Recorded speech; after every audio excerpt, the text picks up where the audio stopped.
இந்நேரத்திற்கான முக்கிய செய்தி: பாலியல் வன்கொடுமை தொடர்பான குற்றவாளிக்கு குண்டர் சட்டம் விதிக்கப்பட்டிருக்கும் முக்கிய செய்தி இது. மாவட்ட எஸ்பியின் பரிந்துரையின் பேரில் இந்த அறிவிப்பு வெளிவந்திருக்கிறது. கள்ளக்குறிச்சி சின்னசேலம் அருகே கைம்பெண்ணை பாலியல் வன்கொடுமை செய்து கொன்ற குமரேசன் மீது குண்டர் சட்டம் பாய்ந்திருக்கிறது.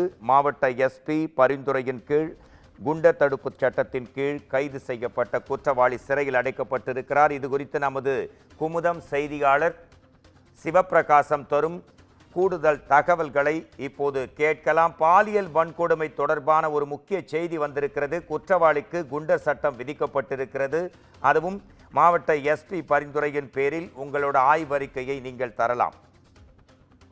வணக்கம் மோகன்ராஜ். கள்ளக்குறிச்சி மாவட்டம் சின்னசேலம் அருகே உள்ள திம்மாபுரம் பகுதியைச் சேர்ந்த விதவை பெண்ணான 28 வயது பெண் கடந்த சில நாட்களுக்கு முன்பு அங்குள்ள சோளக்காட்டில் பாலியல் பலாத்காரம் செய்து கொலை செய்யப்பட்டார். இந்த நிலையில் இந்த கொலை வழக்கில் சின்னசேலம் காவல் நிலையத்தில் வழக்கு பதிவு செய்து நாக்குப்பம் கிராமத்தைச் சேர்ந்த குமரேசன் என்பவரை கைது செய்து நீதிமன்றத்தில் ஆஜர்படுத்தி சிறையில் அடைத்தனர்.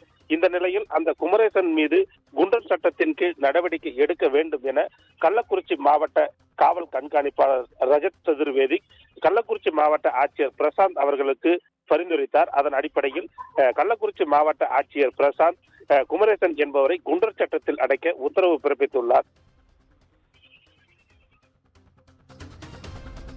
நன்றி. உங்கள் கூடுதல் விவரங்களுக்கும் தகவல்களுக்கும் நன்றி சிவப்பிரகாசம்.